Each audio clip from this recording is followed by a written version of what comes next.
You're listening to the only MMA radio show in Ithaca, Shadowboxing, with your host, Dan Doherty, only on VIC Radio, Ithaca.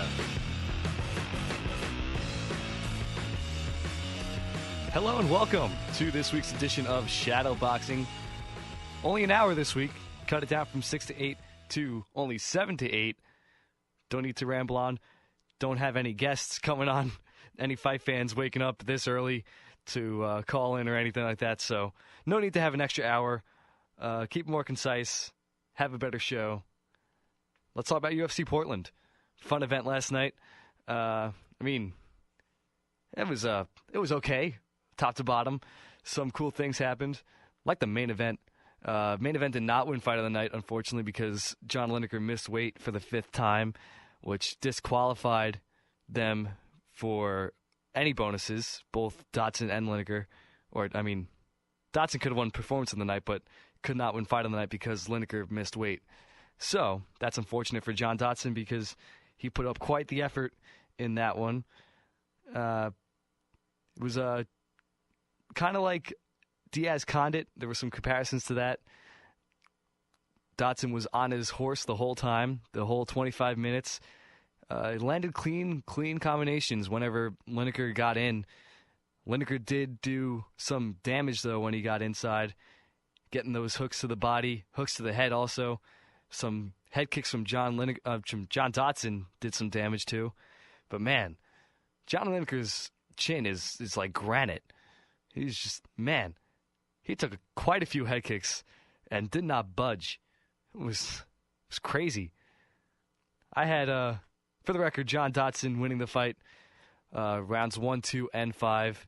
The judges did not agree, giving John Lineker 48-47 decisions.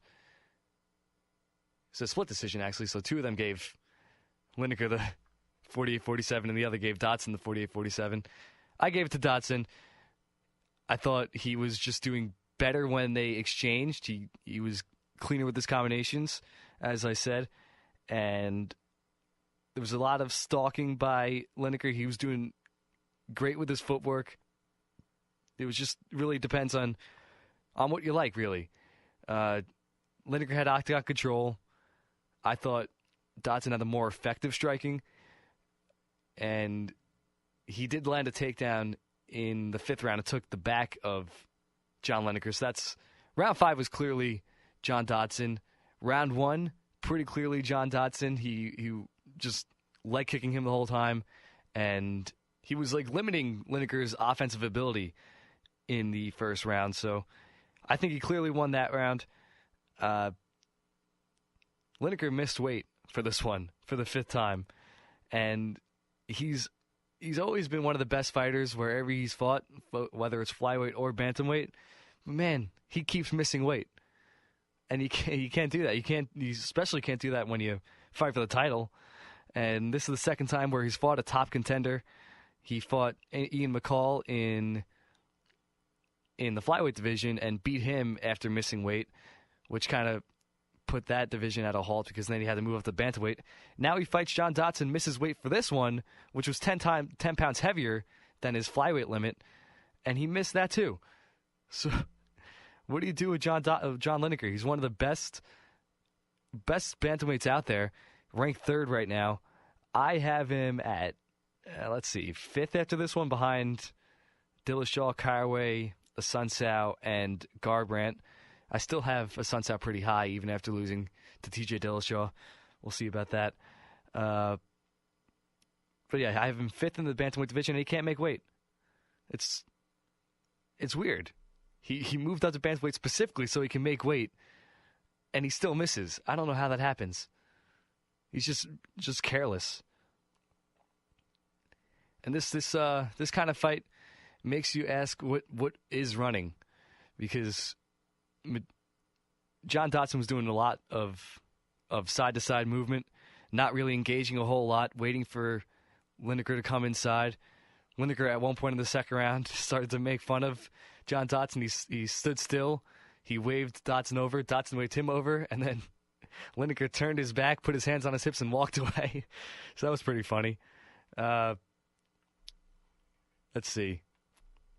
it's weird. There was a lot of controversy, or not really controversy, I would say, but over the Conor McGregor and Nate Diaz fight, because McGregor would reset himself off the fence because that's where Diaz is best.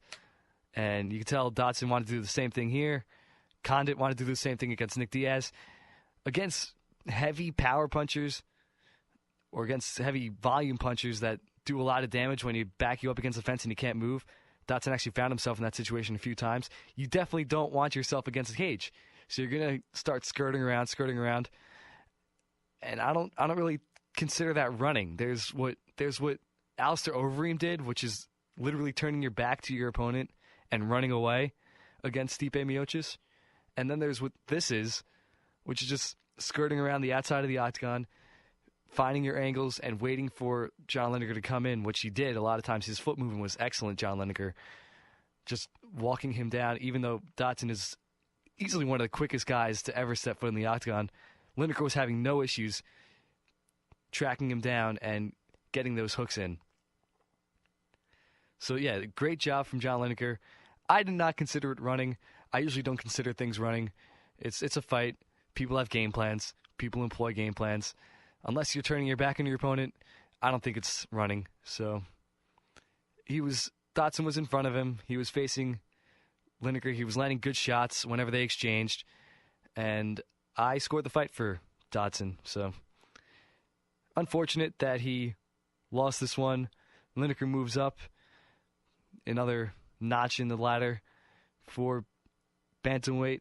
Hopefully he can make weight next time. Man, he's got 10 extra pounds to make now, and he's still I can't get over that. It's just irresponsible at this point. 5 times missing weight. I think that's a record for the UFC. But man, this is one of your top contenders, so we kind of have to deal with it. I don't know. You can't tell him to move up to featherweight. He's like 5'3", so you get crushed there. So he's stuck there. Hopefully he can make weight next time. Maybe, I really hope they can make this Garbrandt-Lineker fight happen. It was supposed to happen earlier this year, and then Lineker got dengue fever, had to pull out of that one, and Lineker was replaced by Augusto Mendez on about a week's notice. So hopefully next time we can see, at some point down the road, Garbrandt versus Lineker, unless Garbrandt's getting the next title shot, which all things seem to be pointing to it. The UFC really likes Cody Garbrandt. They've had a main event fight, and there's already beef between him and Dominic Cruz because of that Team Alpha Male connection. And I mean, I think there's more deserving contenders in bantamweight than Cody Garbrandt right now, like John Lineker, like TJ Dillashaw. But hey, you got to sell the fight, and Cody Garbrandt's going to make that pretty easy. Yeah, that does it for that main event. Really fun 25-minute fight. And there were some really awesome exchanges. They were both having fun. Dotson took the back of Lineker at the end of the fight. So, what do you do with Lineker, man? One of your top contenders for bantamweight. Still can't make weight. I don't know. I just want to see him fight Garbrandt at some point because that fight was going to be amazing. That being said, let's go to the co-main event. Will Brooks versus Alex Cowboy Oliveira. This fight was pretty pointless. Alex Oliveira is a big welterweight, and he tried to cut down to lightweight as he's done twice in his UFC career for this one, and he missed weight by 5 pounds. 5. So Will Brooks took the fight still at a catchweight, and the 20% of Oliveira's purse that went to Will Brooks said is going to his daughter's college fund, so that's nice. There's a benefit from that, or there's a positive to take from that. And Will Brooks was the better fighter in this one. He had mount twice on Alex Oliveira, and Oliveira fought like Oliveira does. He just pushed his huge, massive frame up against Will Brooks against the fence and tried to get takedowns there, but wasn't really successful in the first 2 rounds because Will Brooks was actually turning it around and getting awesome takedowns on Alex Oliveira, so he looked great. But after the first round, Will Brooks said he popped a rib, and still in round 2 he still got full mount. So Will Brooks is just really, really tough, really, really talented. it's a shame he lost this fight. The rib was definitely giving him issues. You can see him visibly grimacing throughout the fight, and then it really took a head to the in the third round when came to a head, I should say, in the third round when Oliveira clinched up with Will Brooks and put him up against the cage, and then he landed a couple shots to the ribs of Will Brooks, and then Brooks got hurt. He was grimacing, fell to the canvas after an Oliveira takedown, and then Oliveira landed some more shots to the ribs on the ground, postured up, landed a bunch of left hands that put Will Brooks to sleep. So the bad guy won this one, unfortunately, missing weight by 5 pounds. And yeah, where does Will Brooks go from here? But after the fight, first of all, Oliveira had no grace in victory. He started making obscene gestures towards Will Brooks, who was still on the floor. Then he did the whole crotch chop that John Jones did to Daniel Cormier, who was actually commentating this fight. Will Brooks got up, walked over to Oliveira while getting held back by the referee, and then he threw his mouthpiece at Oliveira. So a little heated at the end there. That's 2 straight weeks where a fighter is not very gracious in victory. There was Michael Johnson taunting over the unconscious body of Dustin Poirier. He went over and raised his arms at him. Actually, that's not 2 straight weeks. There was Hidalgo was 2 weeks ago, but I mean, I'm getting them all jumbled in my head. There's too many UFC events, but you know what I mean. 2 in the last 3 weeks where a fighter taunted an opponent that was still recovering from getting knocked out. Yeah, it was pretty ugly, especially when he missed weight. That's not cool. Just take your win, go home. You missed weight. You didn't do your job. Got fined 20% of your purse. Definitely don't taunt the opponent. Go back to welterweight. Use your size there. And don't try lightweight again. That's what Oliveira should do. So back to welterweight for him. Yeah, don't really like that whole taunting after you miss weight thing. Lineker did the same thing against Ian McCall. He at the end, it was pretty funny. He actually rubbed his stomach when the fight was winding down against Ian McCall, signifying, hey, I missed weight, but I'm still beating you, whatever. So, yeah. Be gracious in victory. The guy took the fight. He didn't have to take the fight. He could have just turned it down and took his money and went home. But Will Brooks let Oliveira fight. Took the fight at catchweight. And then Oliveira flips off Will Brooks after beating him and then does the crotch chop. So, ugly stuff from Alex Oliveira. It's a shame. He's talented. He's got a massive frame for both welterweight and lightweight. So, man, get your stuff together, Alex Oliveira. And the main card started off with one of the most stunning upsets I've ever seen. Brandon Moreno coming from Tough 24 to fight who I have as 5th-ranked Luis Smolka. And early on, Brandon Moreno got in top position. Luis Smolka came in, tried to go for a headlock, and then Moreno got a takedown off that. So Smolka was comfortable in guard. From there, it was just a nice little comfortable fight for Smolka. You're waiting for him to do something. He was just waiting in guard, and then when he stood up, he tried to get a single leg takedown, left his head to the side of the body of Moreno, got the takedown, and wanted to pass to side control, which would have been safe for him. But brilliantly, Brandon Moreno blocked the pass, kept Smolka in guard, and actually swept into mount off of blocking the pass. So absolutely amazing stuff from Brandon Moreno. Flipped into mount, sunk in the guillotine. Smolka flipped over to guard again, and that's all Moreno needed. He just locked it up, squeezed tight, and Smolka tapped about twice because he fake tapped once, and then he said, I got to tap the second time. So, amazing win for Brandon Moreno. He couldn't believe it. I couldn't believe it. I think he said in his post-fight interview, I can't believe this. So, yeah, awesome win for Brandon Moreno. And what does that say about this season of Tough? He was the 16th seed, and he just beat one of the best flyweights on planet Earth on the biggest stage.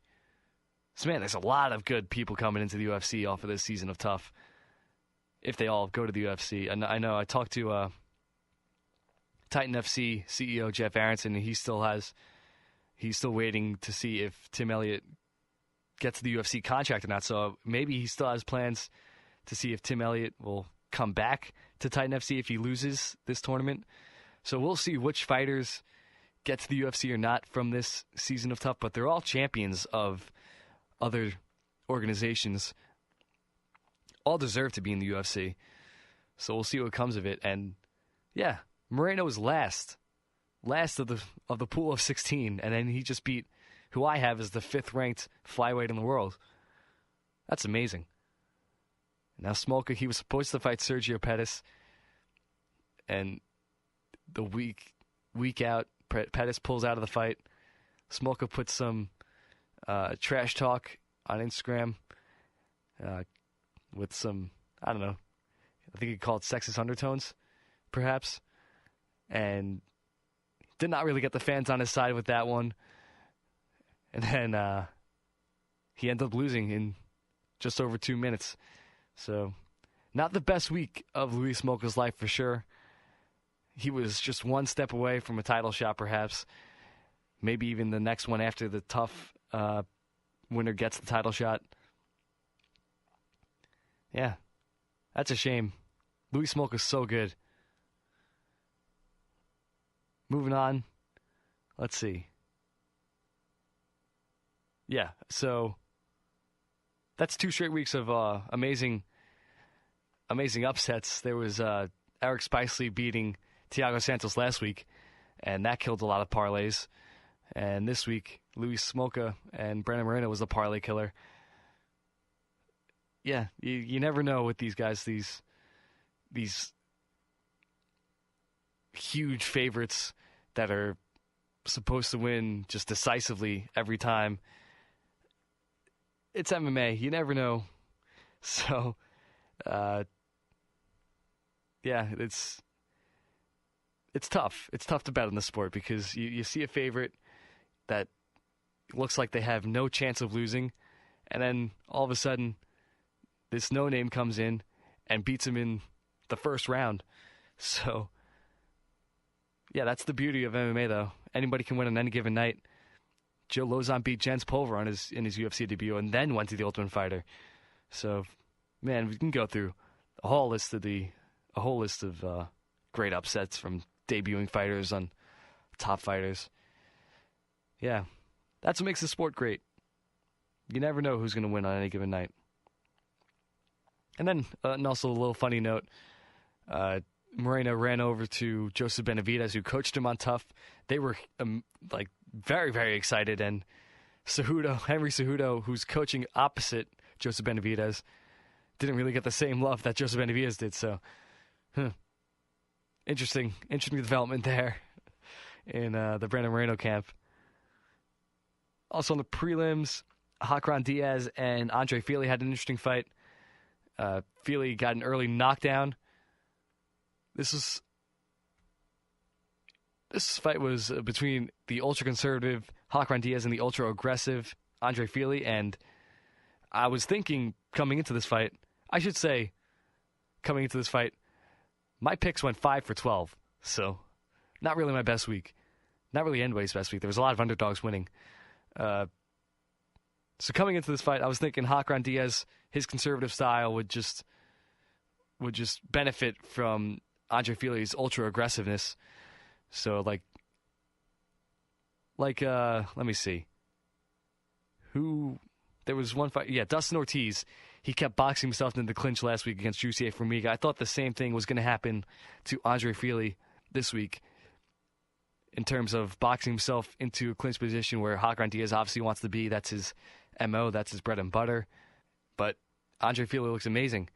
He got that early knockdown, and then Diaz got a takedown in the first round, and just beautiful escapes from Andre Fili. They were training him well in Team Alpha Male because, man, he was just bridging and getting out of side control and standing up. It was amazing stuff from Andre Fili from the bottom position. And he won the second round, allegedly, though. Tough to say. Close round, the second round was. Close fight overall, really. Hakran Diaz won the third round. Clearly, he got a couple takedowns and controlled Fili from there. Fili was not able to get up. Second round was close, but I think Andre Fili took that one. So first 2 rounds for Fili, third for Diaz. What else in this fight? Diaz missed weight for this fight, so at least one person that missed weight lost. That's one thing, one positive to take from this whole weight situation. One of them lost. Lineker and Oliveira both won. All 3 Brazilians, all 3 missed weight. One of them lost, unfortunately.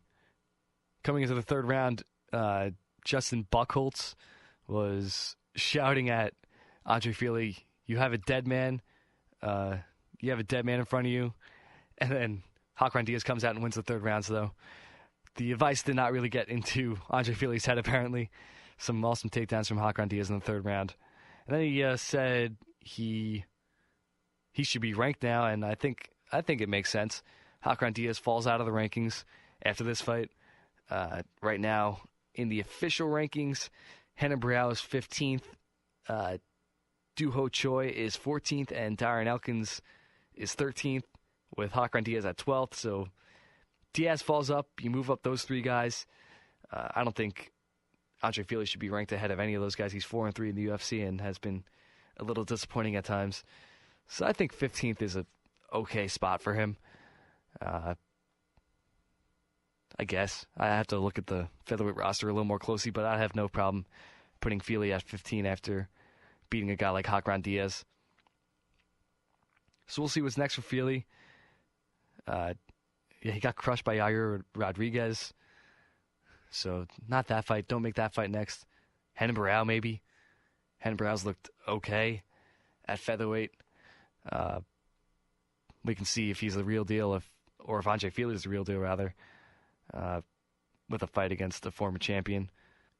On the prelims also, Fight Pass prelims, this one, Cody East versus Curtis Bladis.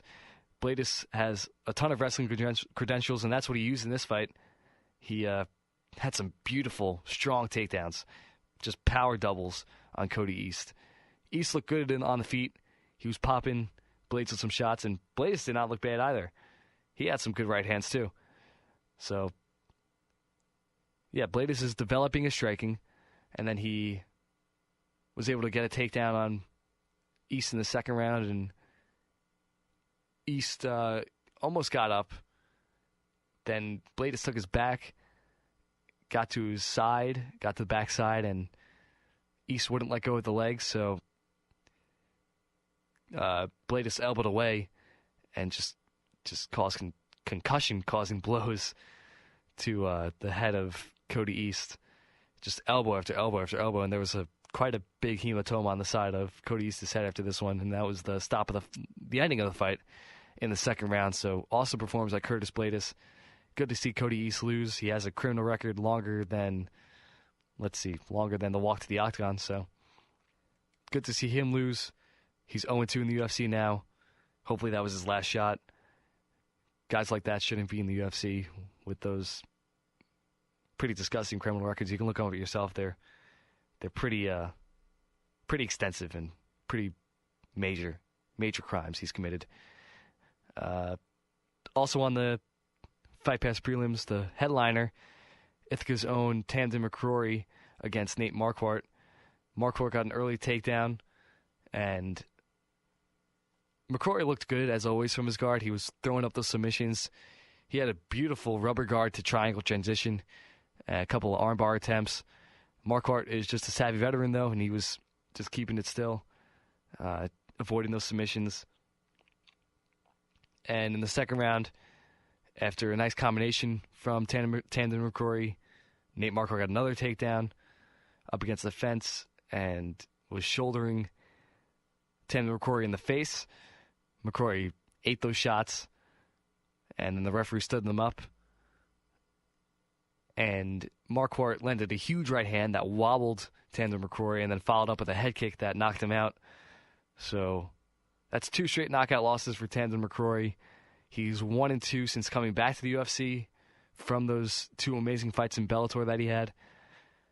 And I hope he gets another chance because he's a lovable character. He has quite a big fan base. I mean, how can he not with a nickname like the Barn Cat?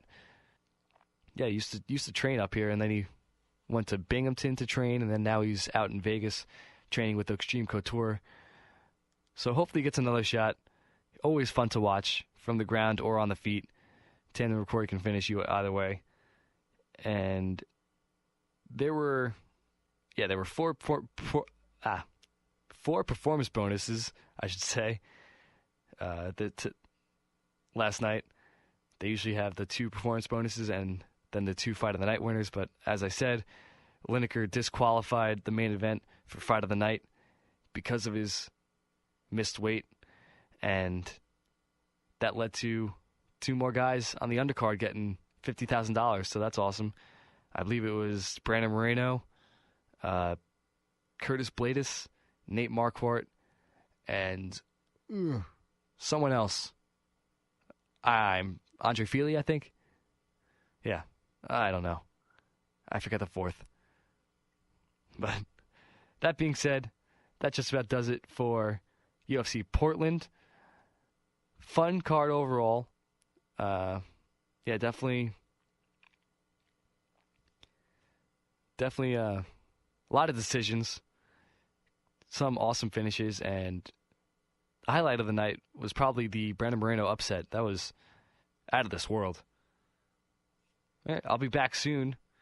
Breakdowns, predictions, reactions, and more only on the first MMA radio show in Ithaca. Shadowboxing right here on VIC Radio. Welcome back to Shadowboxing. Now we'll go into UFC 204, this weekend's event from Great Britain, the United Kingdom, Manchester, and headlined by the middleweight title fight between Michael Bisping and Dan Henderson.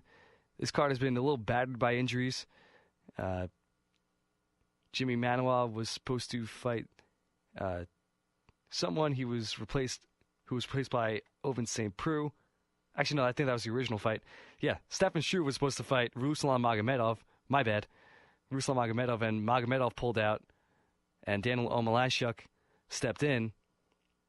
Then there's Mirsad Bektik, who was also on the main card, and his opponent, Arnold Allen, pulled out. That's who it was. And Jeremy Kennedy stepped in, but then Jeremy Kennedy pulled out, so Mirsad Bektik doesn't have an opponent for this weekend. A little tough, because he hasn't fought in quite a while. He's had his own injury problems, and now he only had the chance to come back. Both opponents that he's been given have gotten injured, so hopefully they can find someone on really, really short notice for Mirsad Bektik. He's one of the most promising featherweights out there. So hopefully he gets a fight on this big stage like UFC 204. He was supposed to be on the main card. And the rest of the card is pretty decent. We have a solid Fight Pass headliner between Danny Roberts and Mike Perry. Mike Perry, obviously not a fan favorite. Actually, he has quite a cult following because of his just, let's see, overconfidence, I should say. And he had the fake handshake at the weigh-ins of UFC 202 with Hung Hyu Lim, ended up knocking him out.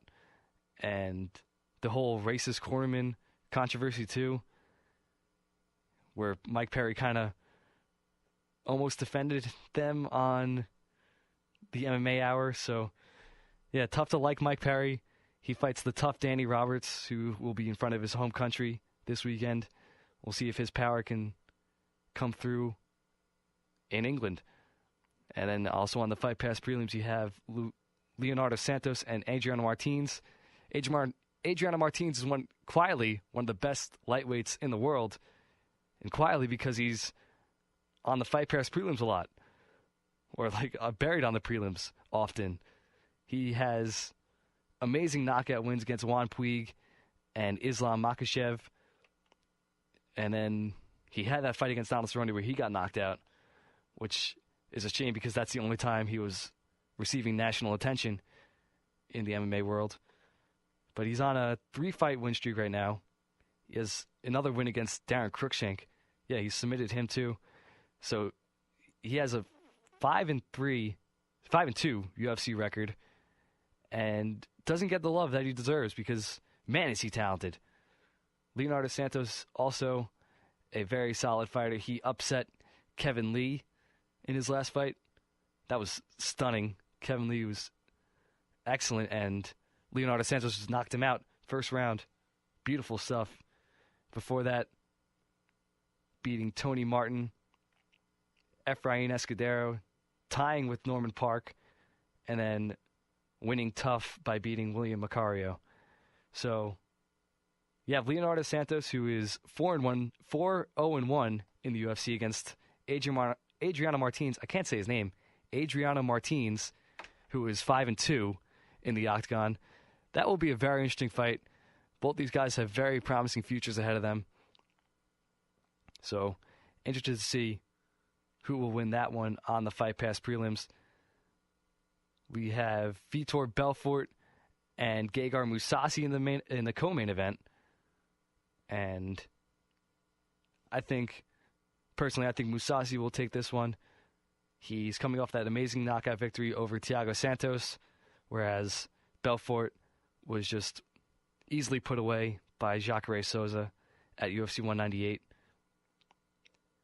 Mousasi has the perfect game plan for everyone. He can either wrestle you for 3 rounds, or he can just jab you for 3 rounds. Or, like he did Thiago Santos, he can knock you out too. So, always tough to fight Gegard Mousasi. You never know what you're going to get with him. And Vitor Belfort is at the tail end of his career. He knocked out Dan Henderson, but that's not too much of an accomplishment nowadays. And then he fought Jacare.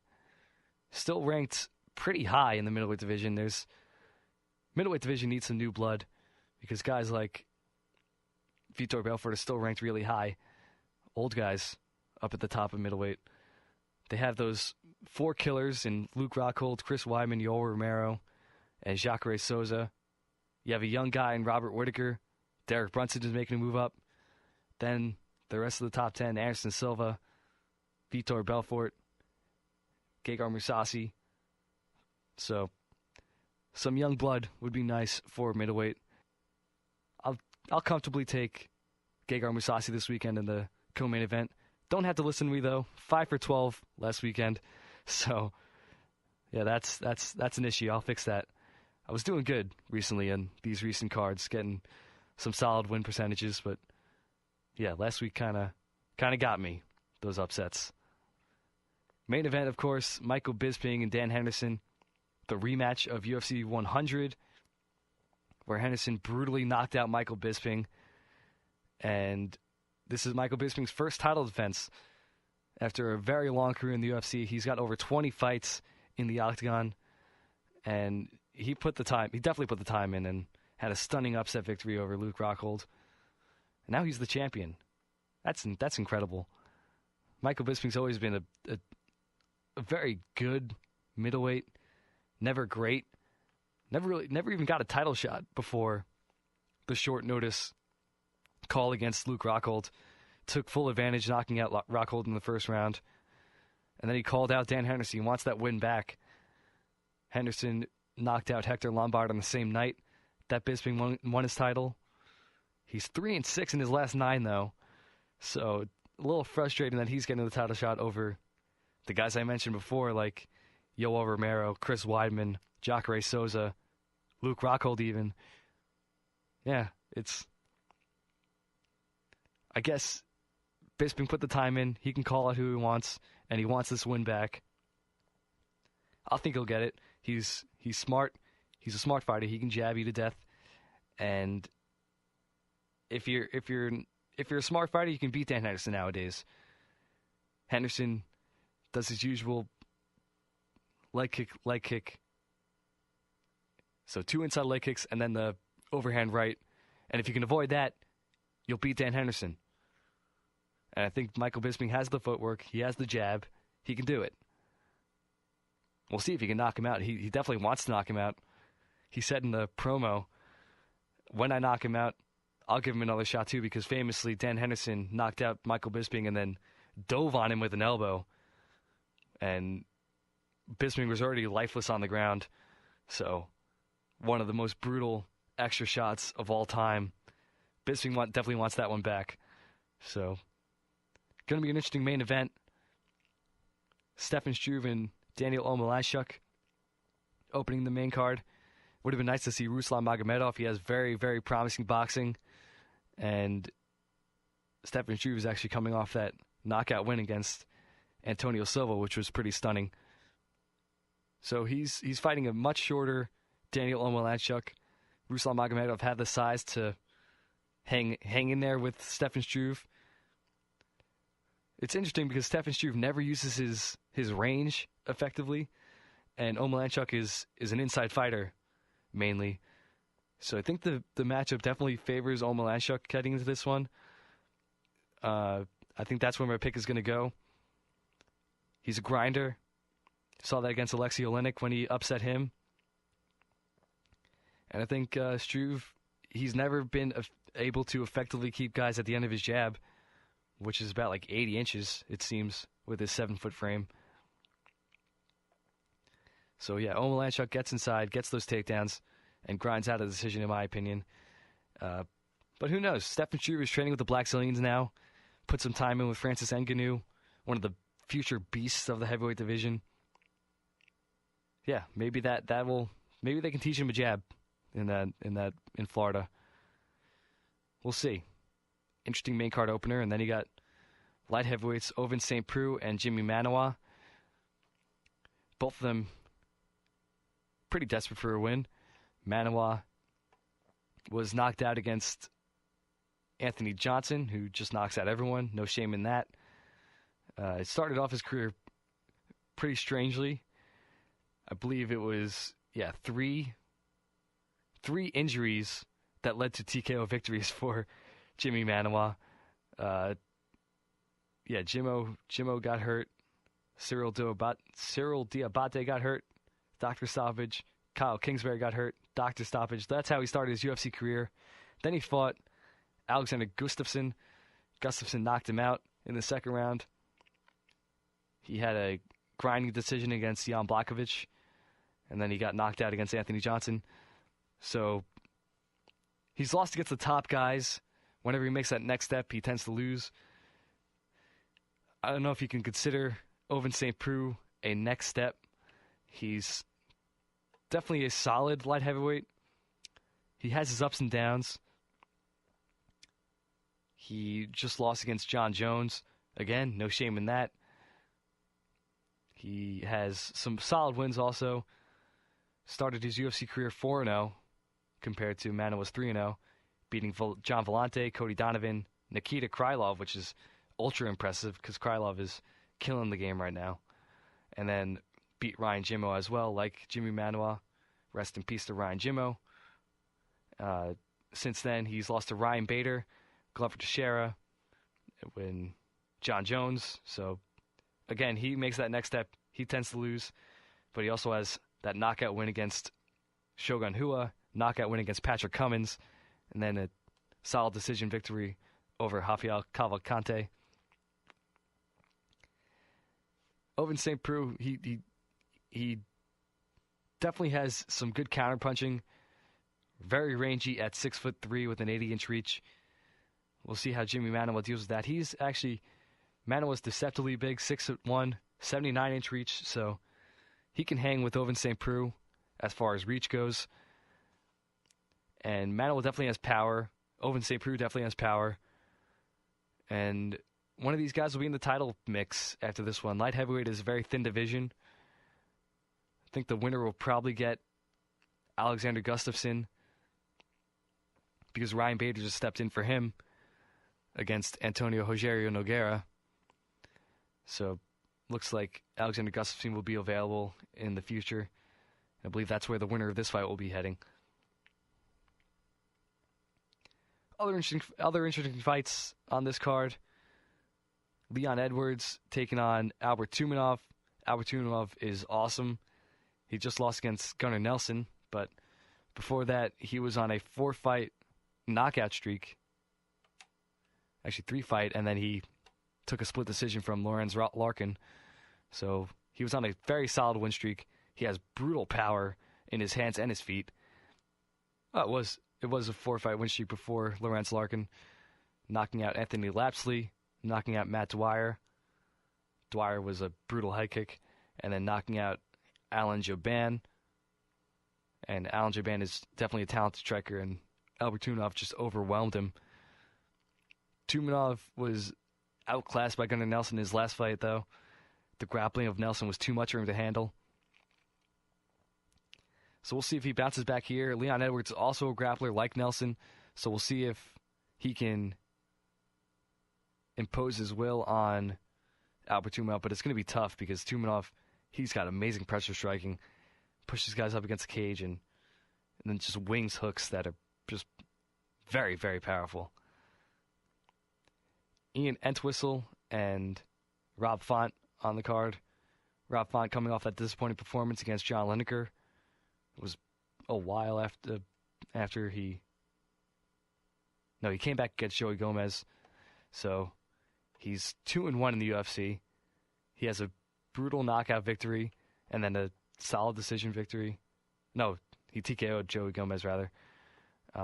Then he lost to John Lineker. Lineker just walked him down for 3 rounds. And he'll be fighting Ian Entwistle, who has one strategy all the time, heel hooks. He wants those heel hooks. And that kind of spelled his demise in his last fight against Alejandro Perez, where Entwistle just kept trying to go for heel hooks, and Perez was defending them, and eventually just beat up on him enough to warrant a stoppage. So, very disappointing to see that Entwistle didn't have a backup plan when his heel hooks didn't work. He does have that one heel hook against Anthony Burchak in the UFC. But other than that, 2 knockout losses against Dan Hooker and Alejandro Perez, so he'll need this one. We'll see if that one-trick pony works in this one. Rob Font is very disciplined, though, so I don't know. Picking Rob Font in this one with confidence. Ian Entwistle, yeah, like I said, one-trick pony, and if it doesn't work, he panics. So there's that. And David Grant's on the card. He's fun to watch. Then you got Lucas Sajewski looking to bounce back from his loss against Gilbert Burns, who's taking on Mark Diakias, Cage Warriors fighter, famous in the UK, so getting his debut here. So it's a solid card. Hopefully I'll do better than 5 for 12. And with that, take a little short break here. You're listening to Shadowboxing here on vicradio.org.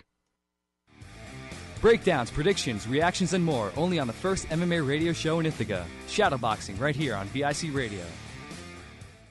So a couple news stories left to talk about here. You got Roy Nelson, a week after kicking John McCarthy, still unpunished. Wondering what they're going to do with that. It's strange because they cut Jason High immediately after he shoved the referee. Even after getting knocked out, his case was a little better than Roy Nelson's, really. He was unconscious, didn't really know where to look, and then the referee was putting his hands on him, and so he shoved the referee. This was Roy Nelson knocking out Antonio Silva, flipping off John McCarthy, then going over and kicking him. So he probably should be cut. But the UFC is taking the stance saying, we'll wait to see what the commission says, which is strange. It's not the commission's call. The UFC keeps Roy Nelson on the roster, keeps him employed. So they can cut him anytime they want. Maybe they're afraid of Bellator scooping him up and promoting him. I don't know. There's no reason to see Roy Nelson still on the roster, though.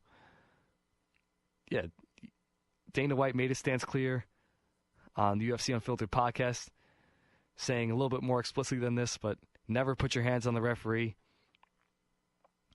at any point. It's unacceptable.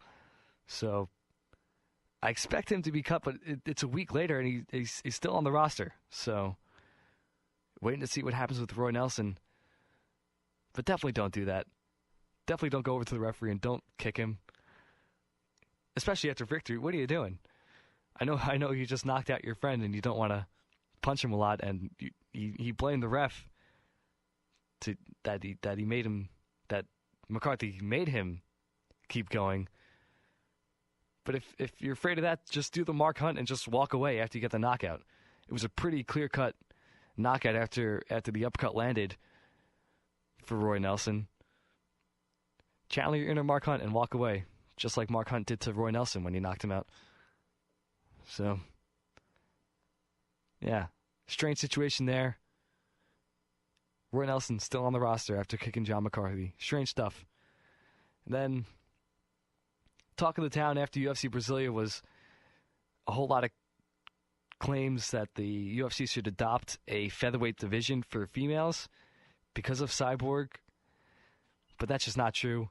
Jack Slack looked on his podcast at the top 10 of featherweights according to Tapology, and it's just a wasteland. There's nobody there. There's nobody for Cyborg to fight except for maybe Megan Anderson. So I think they should just keep doing these like little one-off fights with Cyborg. Definitely at 145 though, not at 140. No reason to make her cut that much weight unless you're making her fight a 135er. But they're not. They just signed Lena Landsberg to take the fight as a one-off. That's just strange. So if they're fighting if they're doing a fight like Ronda Rousey versus Cyborg, yeah, 140 makes sense. Holly Holm versus Cyborg, that makes sense. But not signing a featherweight and then making her fight at 140 and then making Cyborg drop down all the way to 140. That doesn't make sense at all. Yeah, featherweight does not have the talent to warrant a whole division for sure. And I mean, already a weak division. It already gets hammered online as the weakest division in the sport. And featherweight's even worse than that, but still everyone's clamoring for the featherweight division. So I don't understand that. There's no talent there. Definitely not UFC level talent. So, and even still, Bellator has some of that talent too. Some of those top 10 featherweights, they're in Bellator. Marlos Conan, Alexis Dufresne. Alexis Dufresne got a title shot at Bellator, and she was terrible in the UFC. God awful. And she's one of the top featherweights in the world. So, what does that say? Strange situation. Don't bring the featherweights to the UFC. Keep these Cyborg super fights going at 145. Don't adopt the division, though. Adopt 125. That has talent. 145 does not. That's all I got. Up next, Ropes and Borders. Thank you for listening to Shadowboxing this week here on VIC Radio.